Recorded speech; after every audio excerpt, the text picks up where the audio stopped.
Olá, olá, meus queridos amigos do Decorando a Lei Seca, muito bem-vindos a mais uma aula de análise digital e de dicas que nós estamos aqui fazendo nos principais concursos do Brasil.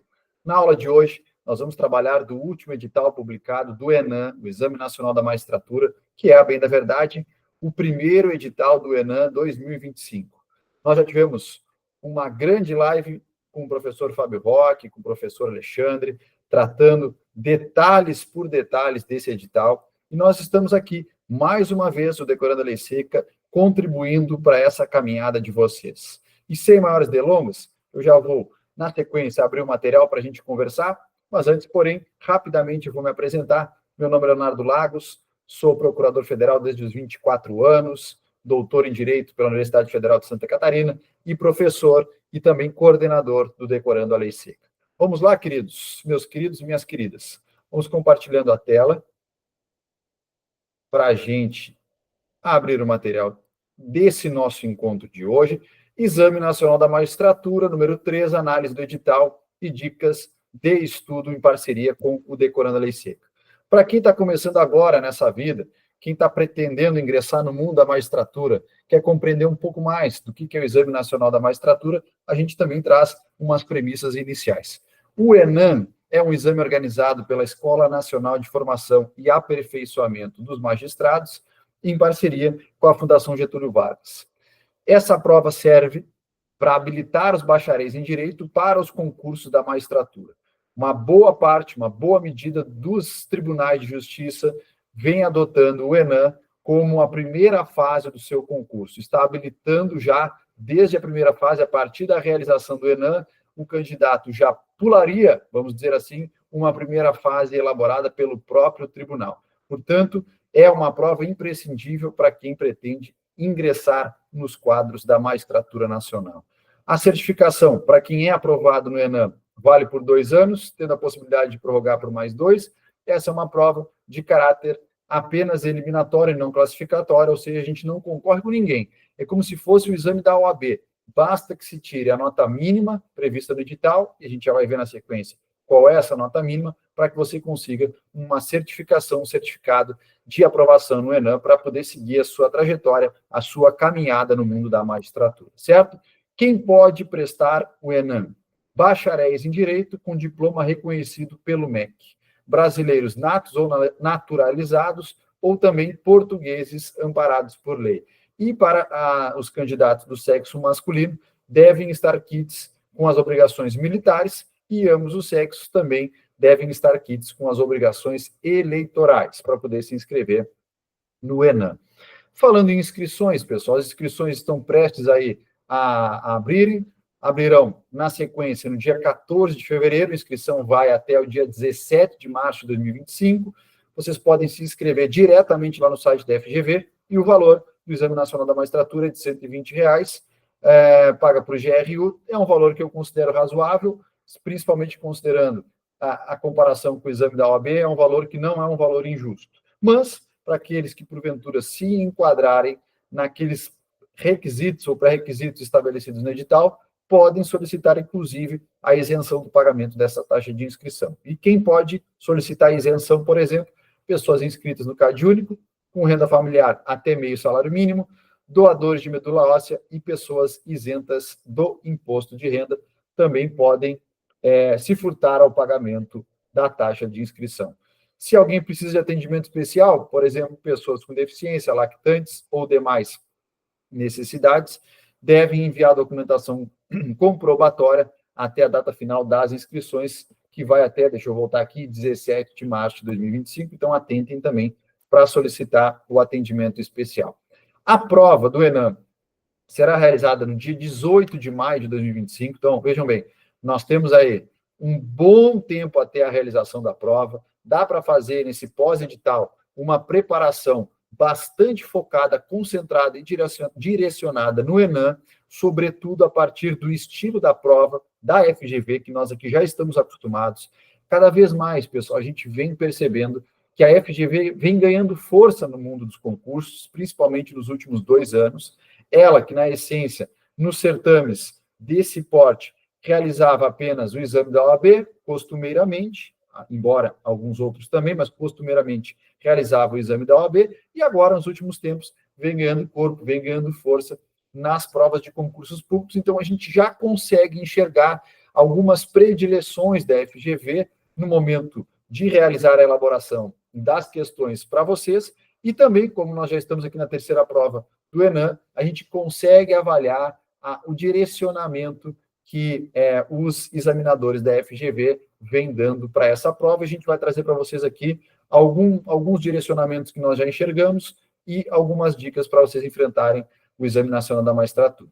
A prova, então, no dia 18 de maio de 2025, terá duração de 2 horas, das 13 às 18 horas, conforme o horário de Brasília, pessoal. Então, prestem atenção nisso também, para que vocês, como essa prova vai ser realizada em todas as capitais, vocês que estão aí em capitais com fuso horários diferentes, não se descuidem para os horários que estão previstos no edital.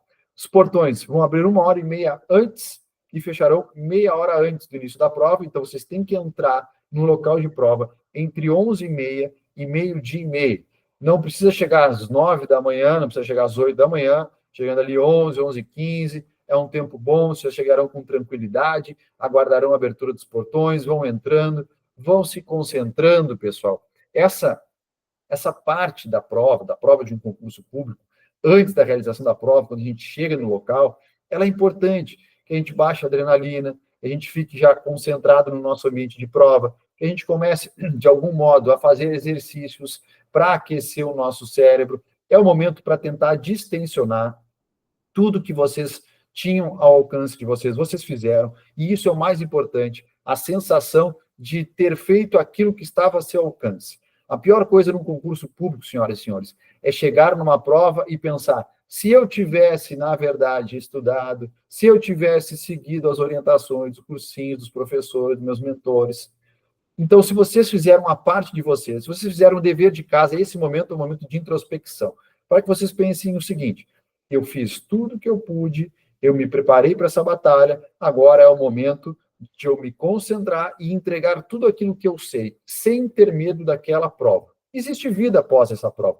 Principalmente o ENAM, a gente sabe que ele é realizado 2 vezes ao ano, então, se não der nessa, terá uma logo ali na frente que dará. Mas se preparem para que já nessa prova vocês consigam superar esse primeiro obstáculo no sonho de vocês de se tornarem juízes ou juízas e, portanto, façam o dever de casa e, nesse momento, vocês façam uma introspecção, uma concentração, um aquecimento do cérebro para que façam a melhor prova possível, certo? Então, se organizem. Vejam, se a prova não é na cidade que vocês moram, procurem pesquisar um pouco antes o local da prova, onde é o local da prova, o local onde vocês ficarão, se o acesso a transporte por aplicativo, ou transporte coletivo, ou por táxi, sei lá, ou a pé, ou de bicicleta, é fácil, é tranquilo, como é que é o trânsito naquela cidade, naquele horário, naqueles dias, para que vocês não sejam pegos de surpresa e não cheguem na prova nervosos por quase terem perdido o horário, ou, inclusive, não percam o horário de entrada. Imagina vocês se prepararem para essa prova meses e meses, estão bem preparados e perdem essa oportunidade por não ter chego até o horário estabelecido no edital. Então, se preparem também para esse momento, para esse dia da prova, certo? Chegou lá na prova, se concentrem, façam o melhor e tenham a consciência tranquila. Muito bem, o que se pode fazer, o que não se pode fazer durante a prova? O que vocês têm que levar, pessoal, para o dia da prova? Documento oficial com foto, caneta azul ou preta de material transparente, não pode levar celular, relógio, qualquer eletrônico, códigos, livros ou anotações, a prova é sem consulta a nenhum material. Acessórios como bonés ou óculos escuros também evitem, porque os examinadores vão pedir que vocês tirem ou guardem, certo? Relógio, celular, já levem guardadinho na mochila, ou provavelmente os fiscais vão pedir para vocês colocarem isso num saquinho, desliguem o celular, nada de muito extraordinário vai acontecer durante 5 horas no mundo aí fora que não possam aguardar a realização dessa prova por vocês. Então, chegou lá no local de prova, entrega o celular, se não precisar, se estiverem perto do local da prova, o local que vocês estão ficando, nem levem celular para não ter nenhum problema de eventualmente tocar um alarme, disparar uma mensagem e vocês, porventura, forem eliminados até da prova. A gente sabe que isso não é incomum de acontecer. Então, comunicação com outros candidatos também pode gerar a eliminação de vocês, uso de dispositivos eletrônicos ou sair antes das 3 horas de realização da prova.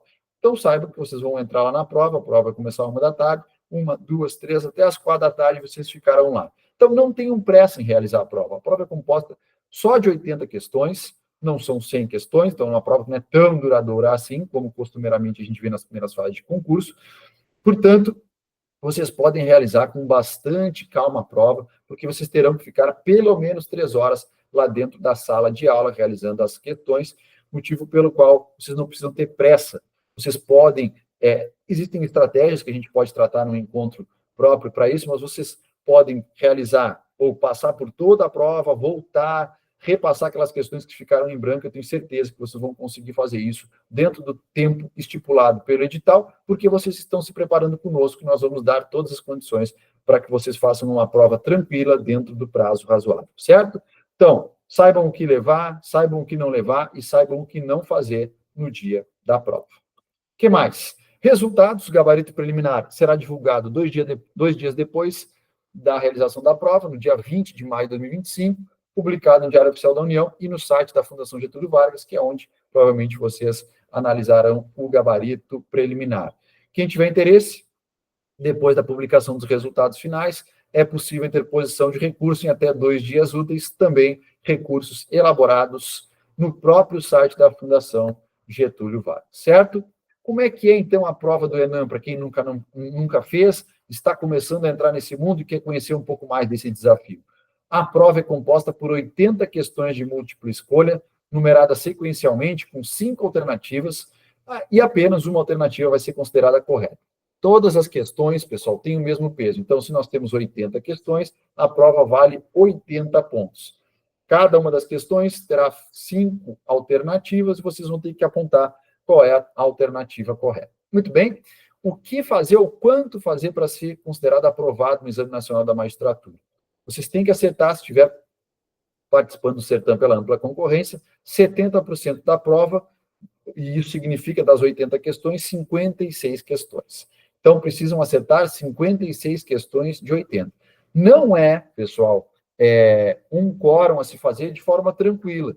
Se vocês não se prepararem adequadamente, não é tão simples assim de chegar aos 70 pontos. Então, é uma pontuação relativamente alta. A gente tem visto aí, por exemplo, no Exame Nacional de Cartórios, tem que fazer, por exemplo, menos que isso, até no exame da OAB, que também é realizado pela Fundação Getúlio Vargas, também tem que ser realizado, acertadas menos questões para que sejam considerados aprovados, de modo que o Exame Nacional da Magistratura subiu um pouquinho o sarrafo e está exigindo 70% de acerto, 56 questões. Por isso que a preparação é extremamente importante. Para quem se inscreve por meio de políticas afirmativas, esse quórum para acerto mínimo cai para 50%, essa margem cai para, portanto, 40 questões. Então, para ser aprovado no Enem, 56 questões na ampla concorrência e 40 questões para quem se prepara por meio de políticas afirmativas. Certo? O que cai, pessoal? Quais são as disciplinas cobradas no Exame Nacional da Magistratura? Primeiro, uma informação importante que consta do próprio edital. Em todas as matérias, deverão ser considerados os enunciados de súmulas, sejam eles vinculantes ou não, recursos repetitivos e entendimento jurisprudencial dominante dos tribunais superiores. Então, a banca já antecipa que ela tem interesse também em cobrar a jurisprudência de vocês, por meio de súmulas vinculantes ou não, recursos repetitivos e jurisprudência dominante do STJ e do STF, certo? E o próprio edital do Enem já vai nos trazer aqui a quantidade de questões que serão cobradas em cada uma das disciplinas cobradas no Exame Nacional da Magistratura. Então, vamos lá. Direito Constitucional, 16 questões, Administrativo, 10, Noções Gerais de Direito e Urbanística, 6, Humanos, 6, Processo Civil, 12, Civil, 12, Empresarial, 6 e Penal, 12. E a gente traz um levantamento por meio de porcentagem de incidência de cada uma das disciplinas. Constitucional, 20% da prova, Administrativo, 12,5%, Noções Gerais de Direito, Informação Humanística e Direitos Humanos, 7,5%, Processo Civil, 15%, Civil, 15%, Empresarial, 7,5% e Penal, 15%. Então, disso, é uma prova, de certa forma, equilibrada, principalmente se a gente comparar com o Exame Nacional dos Cartórios, que 60% da prova é notarial registral. Aqui a gente não tem é uma prevalência de uma disciplina ou outra, é uma prova, de certo modo, equilibrada, mas a gente consegue vislumbrar aqui algumas disciplinas que vão ter uma maior incidência. A gente pega, por exemplo, direito constitucional, processo civil, civil e penal, são as disciplinas que vão ter maior incidência na prova, então o tempo de estudo e a preparação em relação a essas disciplinas deve ser um pouco maior. E analisando o histórico das provas de 2024, a gente conseguiu avaliar que essa é uma porcentagem aproximada, mas que ela é bastante sugestiva e indicativa daquilo que a FGV vem cobrando no Exame Nacional da Magistratura. 63% das questões cobrou lei seca, 28,5% mais ou menos jurisprudência e 8,5% doutrina. Então, isso nos traz um indicativo para a nossa estratégia de estudo. Qual é a estratégia? O foco do estudo deve estar na letra seca da lei, na lei seca, pessoal. Mas não se descuidem também da jurisprudência. Em torno de 30% da prova pode ser de jurisprudência. E esses 30% são, ou podem ser, o diferencial para você ser aprovado ou não. Basta imaginar, se você está na ampla concorrência, você tem que fazer 70% da prova. Então, estudar só a lei seca adianta? Sim, adianta, e é importante que a maior parte do tempo de estudo seja dedicado à lei seca. Mas não há como descuidar do estudo da jurisprudência, principais súmulas vinculantes, entendimentos e recursos repetitivos, ou jurisprudência dominante dos tribunais superiores, STJ e STF, porque o acerto das questões no que tange a jurisprudência vai ser determinante para vocês serem aprovados. E doutrina, até então não foi exigido, nem 10% da prova é retirado de doutrina, de modo que o estudo da doutrina ele pode ser jogado para um segundo momento apenas em temas ou assuntos complementares. E isso, durante o estudo, a gente pode conversar um pouco mais durante esse tempo aqui nos canais do Decorando a Lei Seca, sobre aonde colocar o estudo da doutrina propriamente na preparação do Exame Nacional da Magistratura. Mas o foco aqui, estudando a letra seca da lei, estudando os principais julgados da STJ e da STF, os principais súmulas, vocês vão muito bem servidos para essa prova. Eu, se estivesse estudando, não me preocuparia tanto com a doutrina assim. Talvez um ponto ou outro de penal, um ponto ou outro de civil, quando muito. No mais, a gente pode avançar aí, talvez alguma coisinha de constitucional, mas no mais a gente pode avançar no estudo da letra da lei e na jurisprudência, certo? A gente consegue perceber, como eu já disse, que nós temos 4 disciplinas com maior incidência, embora não tão sobressalente em relação às outras assim, mas temos constitucional, civil, processo civil e penal, certo? Essas são as 4 disciplinas em relação às quais vocês têm que concentrar a maior parte do tempo de estudos de vocês. E o que nós vamos fazer a partir de agora na nossa aula é avaliarmos como, senhoras e senhores, como vem caindo, quais são os 3 principais temas de cada uma dessas disciplinas que foram cobrados nos exames nacionais da magistratura, a começar por direito constitucional. Em direito constitucional, o tema que mais caiu nas alternativas, direitos e garantias fundamentais. O segundo tema que mais caiu, organização dos poderes, e o terceiro, controle de constitucionalidade. Ah, professor, o senhor está dizendo, então, que eu não preciso estudar outros temas de direito constitucional? Não é isso. Eu estou dizendo que há uma predileção da FGV em relação a esses temas. Ou seja, é importante que vocês conheçam bem esses temas para fazer o ENAM, sem se descuidar dos demais. Esses foram os que mais caíram até aqui na amostragem que nós temos. Não significa necessariamente que vão cair de novo, mas há uma tendência de que sim, haja pelo menos uma questão de cada um desses temas. E para ilustrar um pouco mais sobre direito constitucional, a gente vai trazer aqui uma questão já cobrada no ENAM sobre direito constitucional, cuja resposta está lá na literalidade da Constituição. Vamos ao caso, depois ao gabarito. E em sede de análise de direitos constitucionalmente assegurados aos trabalhadores, assinale a opção que apresenta corretamente um direito previsto na Constituição. Letra A. Igualdade de direitos em trabalhador com vínculo empregatício permanente e o trabalhador avulso. Irredutibilidade salarial, exceto por acordo individual entre empregado e empregador e homologação pelo Poder Judiciário. Seguro-desemprego, nos casos de ruptura do contrato de trabalho por quaisquer das causas previstas em lei. Licença à empregada gestante, sem prejuízo do emprego e do trabalho, desde a confirmação da gravidez até 5 meses após o parto. E, por fim, participação nos lucros da empresa que deverá compor a remuneração para todos os efeitos. Aqui, pessoal, a resposta está no artigo 7º da Constituição. Vocês lendo o artigo 7º, seus incisos, vocês teriam condições para acertar essa questão. A resposta é a letra A, está lá no artigo 7º, inciso 34 da Constituição, que assegura a igualdade de direitos em trabalhador com vínculo empregatício permanente e o trabalhador avulso.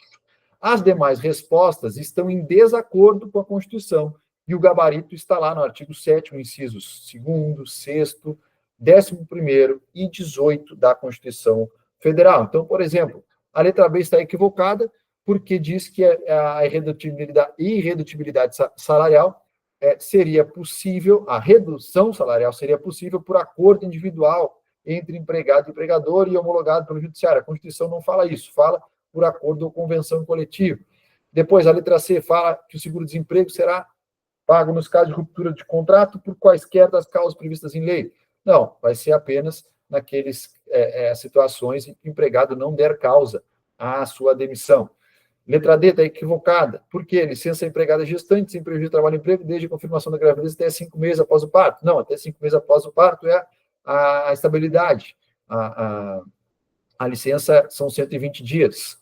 E, por fim, participação nos lucros da empresa, diz aqui afirmativo que deve compor a remuneração para todos os efeitos, quando, na verdade, a Constituição diz que não deve compor a remuneração para nenhum efeito, certo? Então, constitucional, vejam só uma questão na literalidade da Constituição, seguindo aí a estatística que a gente levantou. Predileções da FGV no ENAM em relação ao direito civil. Temas que mais caíram. Primeiro que mais caiu até então, fatos jurídicos. Segundo que mais caiu, direito de família. E terceiro, direito das coisas. Foquem o estudo de vocês nesses 3 temas, porque há uma tendência de vir questões relacionadas a eles, mas sem se descuidar dos demais temas. E direito civil é uma disciplina que tem bastante incidência, 15%, de modo que vocês não devem se descuidar dela. Certo? Uma questão de direito civil, para ilustrar aqui, pessoal, que a FGV gosta muito também de trazer casos concretos para suas questões, mas cuja resposta está a partir da literalidade da lei. Então, interpretando o caso concreto à luz da lei, vocês chegam na resposta correta. Vamos ao caso aqui que já caiu no ENAM. Lenira, que acabara de perder o marido vítima de atropelamento, encontra-se em situação financeira muito difícil para se sustentar e manter os 4 filhos.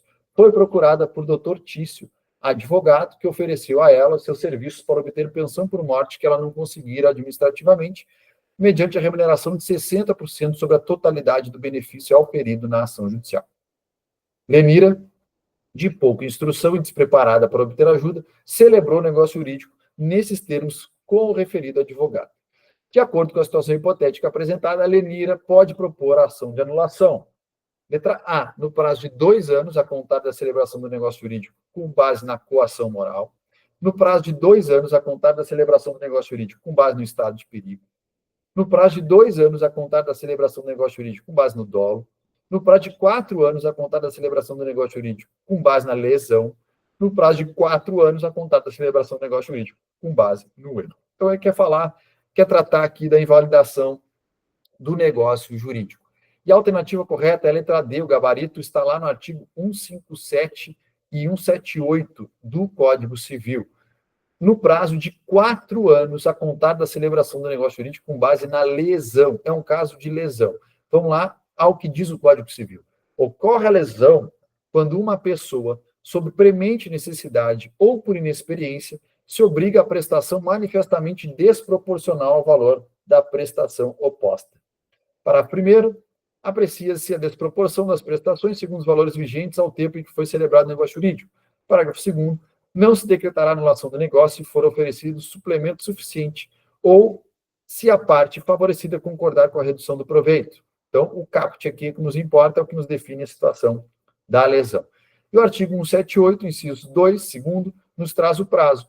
É de 4 anos o prazo de decadência para pleitear-se a anulação do negócio jurídico contado no de erro, caso de erro, dolo, fraude contra credores, estado de perigo ou lesão do dia em que se realizou o negócio jurídico. Então, vejam, a letra do Código Civil nos traz a resposta. É um caso típico de lesão e o prazo decadencial de 4 anos. E vejam só, se vocês estão na dúvida, uma dúvida completa nessa questão, ela tem uma certa maldade, porque o examinador traz 3 afirmativas alternativas, a letra A, a letra B, a letra C, com prazo decadencial de 2 anos.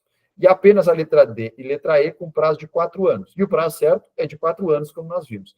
Mas se aqui o candidato ele não tem ideia da resposta, ele vai por eliminação. Aí ele pensa, bom, se só 2 alternativas falam 4 anos e 3 alternativas falam 2 anos, a tendência da resposta é estar na letra A, na letra B ou na letra C. E eliminaria a letra D e a letra E, e, portanto, eliminaria a resposta correta. Então, essa é uma maldade. E a gente não pode seguir esta lógica na hora de responder as questões da FGV. Por mais que a maioria das alternativas falasse do prazo de 2 anos, não significa que a resposta correta está ali dentro, por ter uma maior probabilidade de que seja essa resposta, considerando que a maior parte aqui das alternativas adotou o prazo de 2 anos, certo? Maldade da FGV. Então, nós temos que interpretar casos concretos à luz da letra seca da lei. Então, uma questão, não que seja difícil, mas que ela acaba sendo um tanto quanto cansativa por nos demandar um trabalho mental, certo? Sobre direito civil, era isso. Predileções da FGV quanto ao direito processual civil, disciplina também super importante. Temas que mais caíram. Sujeitos do processo, foi o tema que mais caiu até então, na amostragem que a gente conseguiu levantar. Segundo tema que mais caiu, atos processuais. E terceiro tema, do top 3 de processo civil, procedimento comum. Então, esses 3 temas tendem a virem novamente na próxima prova do ENAM, por isso que é importante que vocês estudem e se dediquem um tempinho a eles. Vamos a uma questão de direito processual civil para vocês enxergarem como a banca vem cobrando as questões dessa disciplina. Sobre a contestação, a reconvenção, as providências preliminares e o saneamento do processo, assinale a afirmativa correta. Letra A. Incumbe ao réu, antes de discutir o mérito, alegar a litispendência, a conexão ou a coisa julgada. Senhoras e senhores, essa resposta está correta. A letra A é o gabarito, e eu já antecipo. O artigo 337 do Código Civil diz o seguinte: incumbe ao réu, antes de discutir o mérito, alegar. E traz um rol de temas que a contestação deve compreender antes de discutir o mérito, dentre os quais se encontram a litispendência no inciso 6º, a coisa julgada no inciso 7º e a conexão no inciso 8º. Então, essa afirmativa representa o que está no Código de Processo Civil. E vamos além.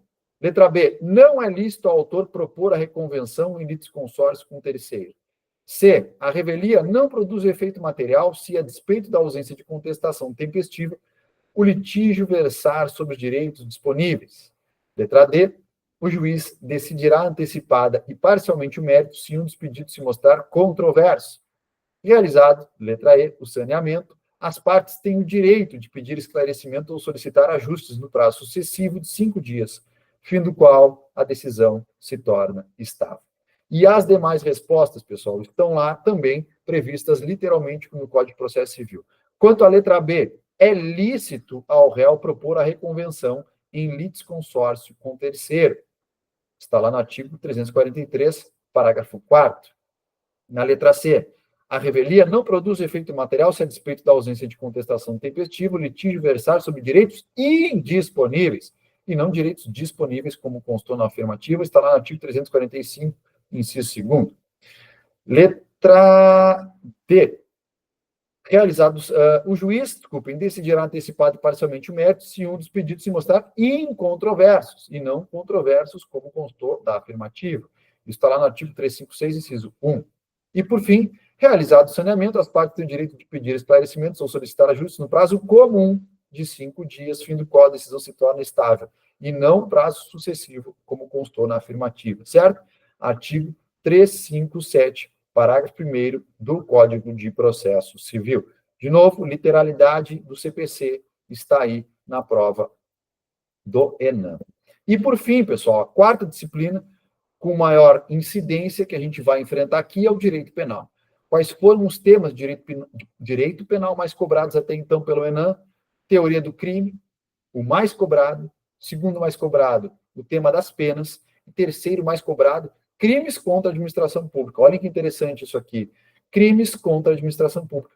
Não se enganem que são os crimes contra o patrimônio, crimes contra a vida, por exemplo. Não. Até então, a FGV, nos exames nacionais da magistratura, vem preferindo os crimes contra a administração pública. E essa informação é importante para que você dê um direcionamento no seu estudo, no que tange ao direito penal, que é uma disciplina importantíssima, com incidência alta na prova, para os crimes contra a administração pública, para o tema das penas e para a teoria do crime, além de outros que estão previstos no edital, certo? E vamos ver uma questão de direito penal para encerrando essa nossa aula de análise do edital do ENAM e de estratégias de estudo. E aí, traz uma passagem de um livro, o início da afirmativa, da questão.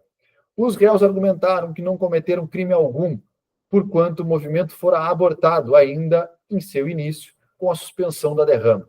Apesar disso, em 18 de abril de 1792, foi publicada a sentença pela alçada, condenando 11 réus à morte, na prática 10, porque Cláudio Manuel da Costa se suicidara no cárcere, e outros participantes receberam penas menores, como açoites e o degredo eterno.